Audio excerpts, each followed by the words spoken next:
Hello everyone, myself Dr. Sonam Gupta, working as a professor in the Department of Computer Science and Engineering. So today we are going to discuss a complex topic in web technology, which is website planning. Now, to understand website planning, we need to understand its objective. It is the first and foremost part of building a website. Before designing a website, it is a necessary part to do a proper planning, like we are building a house. Now, if we start building our house without giving a thought of the planning, then the house may end up in an uncomfortable dwelling. Same way, for building a good website, certain things need to be caretaken of. So, what are the various things that need to be taken care of? First one, it is the purpose of the website. What is the purpose for which we are making the website? Target audience, website content, blueprint, directory structure and the budgeting. So these are the things which needs to be taken care of before developing a website. First one, website purpose. What is the purpose of the website? For what we are developing it? So the initial stage of planning the website is to identify the purpose of the site. Now, what can be the purpose of the site? There are many purposes. Like first one, we want to educate the people. We want to entertain the people. You want to promote or sell a product like e-commerce site. We want to promote the information on companies like products, sources, sports, games, travel, tourism, medical, health, etc. So, for all these are the just few objectives for which we can make a website. We can have many other objectives as well, and what we need to do, we just need to identify the purpose of that website.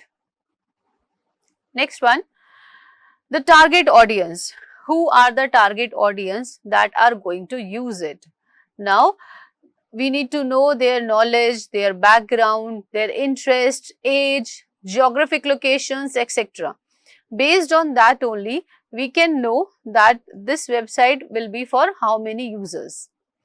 Next is the blueprint of the website. So we need to create a blueprint, or we can say a sketch of the website. Like we will be having first main page, then images will be there, HTML pages will be there, how many HTML pages, how many images. So this hierarchy is going to be known before developing the website. Next is the website content. What are the contents that will be visible on our page? So, while doing the website content information, we need to know that who will write or provide the text, the content which is visible, who is responsible for giving that content to me. So, what can be the questions like who you are, what you are going to do, so what you do, how I can contact you, how to contact you, the list of services and the products which needs to be discussed, like assemble the photographs, logs, updation of the text, any other content, so that my website, it is always updated. This is the directory structure of the website. So for better management of the site, it would be better to create a directory structure of the site where the site contains all the files, they are put into one folder, which is one directory. This may hold some certain subdirectories which are containing the related items, like we can have the subdirectories of images or the products, sound clippings can be there. So we need to break down different categories and the concerned files. Like in this, we are having a main folder. In this main folder, a subfolder is there like course 1. And all the structure is there. We are having course 2, lectures are there, all the HTML files are there. So this is the structure, this is a directory structure that needs to be known. This is a grid based layout. So what it is that grid, it helps to structure the design and keep the content organized. It helps to align the elements on the page and keep it clean. It is basically a layout manager. The grid structure is there in the form of the columns, sections and the field balanced impose order, and it results in a aesthetic pleasing website. Next important site is the navigation. Why navigation?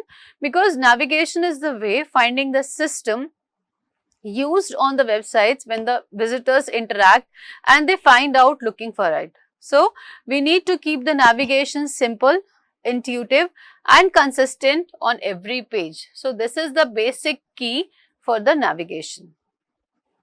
Next is the load time. See, if we are having much more load time, then what we are going to do? We are going to lose our visitors.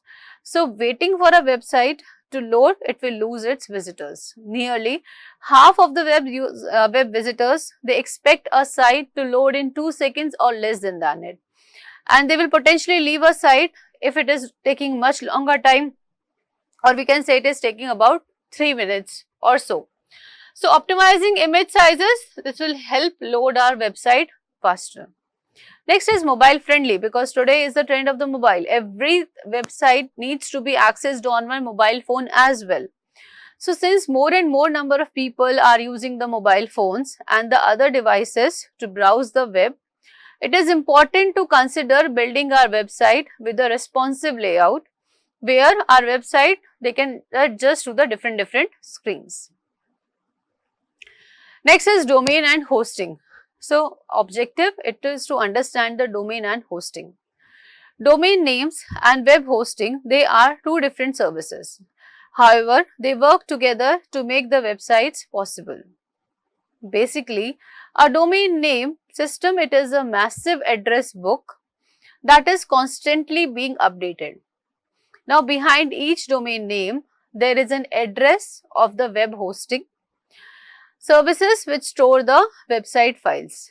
Now, what will happen? Without domain name, it is not possible for the people to find the website, and without website hosting, we are not able to host a website. To build a website, we need both a domain name as well as the hosting account.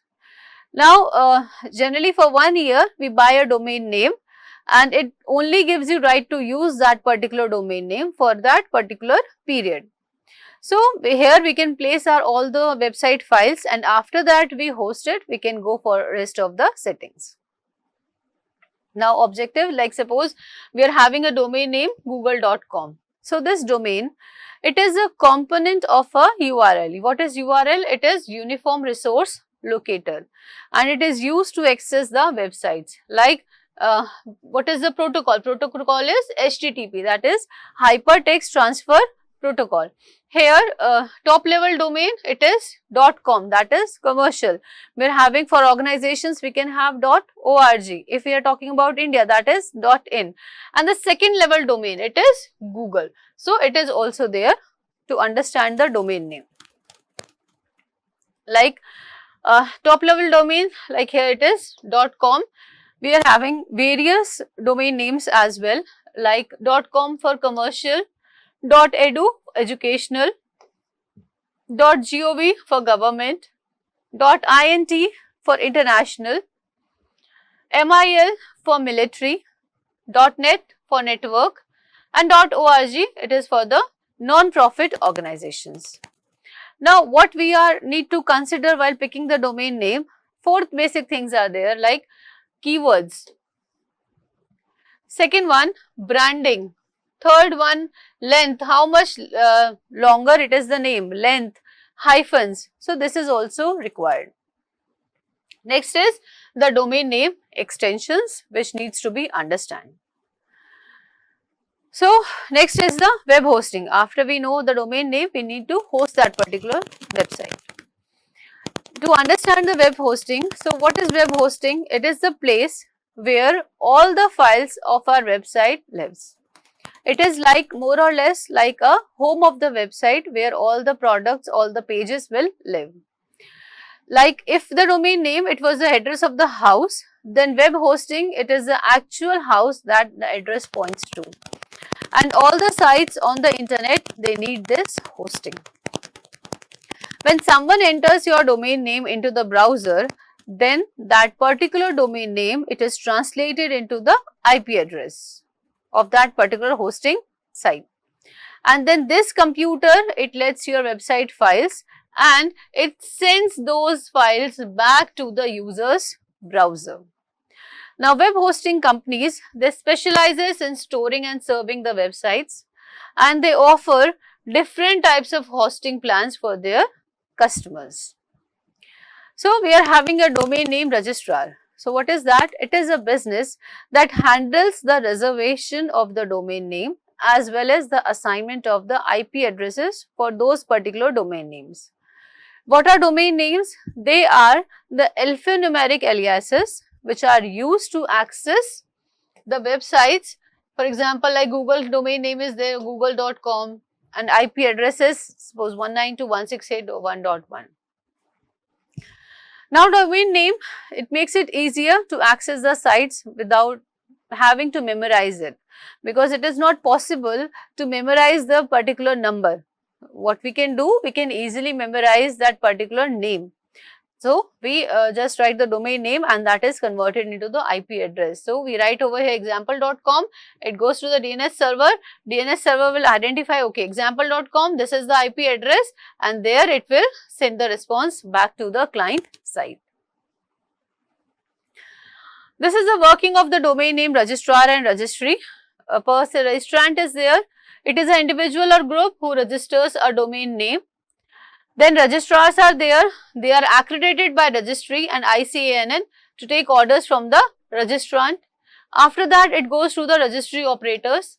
They maintain the records of the domain registrants and the DNS settings, and then it goes to the ICANN, which is a non-profit organization, and it helps to coordinate with the DNS, which is the domain name system. So, we can say that registrar, it is like a dealership for the domain names, and the registry is like it is the manufacturer. So, ICANN, it is Internet Corporation for Assisted Names and Numbers. So, by the help of this amalgamation, we can easily get that particular name. Next is the website. To understand the website, it is a collection of related web pages, and it may contain text, images, audio and video. The first page of the website, it is known as the home page. Each website, it has specific internet address, which is the URL, and we need to enter into the browser to access the website. The website is hosted on more or less servers, and they can be accessed by visiting the home page into the computer network.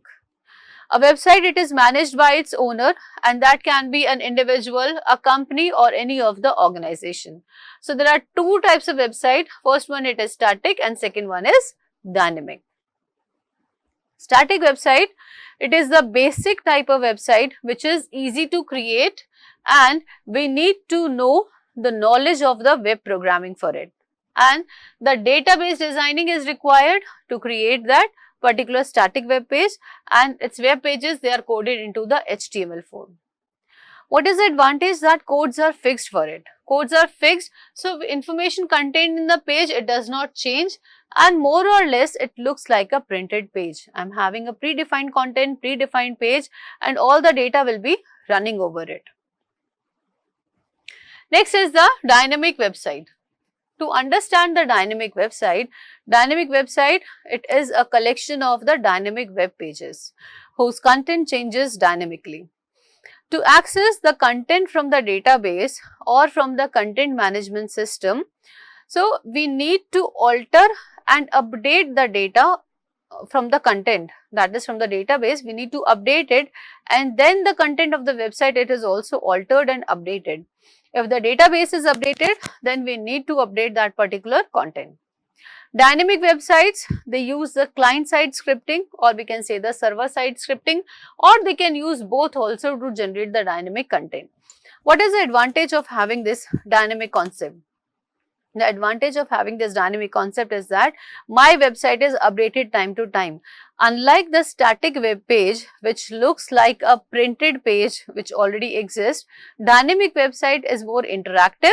We are having a server, database and the client and the browser. As in when the data is updated into the database is updated, it sends the result back to the client. So, it provides interactivity. Next is HTML, which is used for it. So, we know that HTML, it stands for Hypertext Markup Language, and it is considered to be the global language, the global publishing format for the internet, and it is not a programming language. It was developed by Tim Berners-Lee and it was created by a group of interested organizations, and that organization we all know it is known as W3C, which is World Wide Web Consortium. And HTML formatting, it is used by having its own tags. We are having HTML tag, head tag, title tag, and by the help of those tags the page is created. This is the basic HTML structure which is there. So, we are having a HTML, we know that doc type what we are creating a HTML page. First one, the HTML tag will be there. After that, the head tag. In the head tag, we are having a title tag. Title tag, what it will do? Suppose this is my web page. So, what this title tag will do? It will display the title over this web page. So, the title over here is, this is document title, this title will go over this title bar. In the body tag, we are having a heading, this is a heading of type H1, that means it will be more bolder, more bigger in size and it will be more brighter also. Then document goes, content goes here, after the heading, the document will be displayed. So, doc type, this tag defines the document type and the HTML version. HTML tag, it encloses the complete HTML document and mainly comprises of document header, which is represented by the help of head tag, and document body, the body is comprises by the help of body tag. Head tag, this tag represents the document's header, which it can keep other HTML tags like title, link, p tag, any tag can be there. In the title tag, it is used inside the head tag to mention the document title. In the body tag, it represents the document's body, which keeps other HTML tag like h1, div, p, etc. Heading tag, this tag represents the heading, and p tag, this represents that the tag which we are going to use, it is a paragraph tag. Now, let us see this one, the heading tags which are there. So, any document we know that starts with a heading. If we are writing any document, if we are writing any assignment also, then it is going to have a heading as well. So, HTML, basically 6 headings are there initially like H1, H2, H3, H4, H5 and it goes up to H6. While displaying any heading, the browser adds one line before and one line after that heading, like HTML tag is there, HTML tag, inside that head tag, heading example, that means the title bar will be showing a heading example, head tag will be closed. After that, there is a body tag, 3 headings will be visible, this is heading 1, heading 2, heading 3, heading 4, 5 and 6. So, what will be the output? If we see the output, this will be the output that will be displayed. See, this is heading 1, this H1. It is more bolder than rest of the headings. H2, it is slightly less bolder than H1. Similarly, H3, 4, 5, 6. So, the size and the boldness will keep on decreasing as and when we will be proceeding further. And see this also, that these headings are having one line upwards and one line below those particular headings. For the paragraph, similarly, for the paragraph, if I write over here p tag, and then the data which is contained between these p closing and ending tags, that means the p opening and the closing tags, whatever we have written over here, it will go into the paragraph form, like this will be the output for it. For this output, we can see here is the first paragraph. So, first paragraph of the text, second paragraph of the text, third paragraph of the text. Now, if I want to have the line break deliberately, that means if I am having the data, suppose this is my name, okay, and now I want that this is my name and this is my college. So, these two lines must be separated. I need to have this is my college in the next line. For that, I need to have the line break tag which is the BR tag. So, anything following it will go into the next line. So, BR tag, it has a space between the characters and forward slash. So, we can easily have it like in this example. Line break tag, like after hello, I had done this line break. This is the paragraph tag. Statement has been written over here. So what will the output? Hello. After hello, a break tag has been applied. That means the data will go into the next line. So a line break will be done over here and then the data will be displayed. These are just few examples of HTMLs. In the following lectures, we will be discussing more and more about HTML tags, how these tags can be implemented and all. But for now, we know that how websites are created, or how to register for the DNS, how to create a web page. So, the basics of this, it is clear in these slides. Thank you.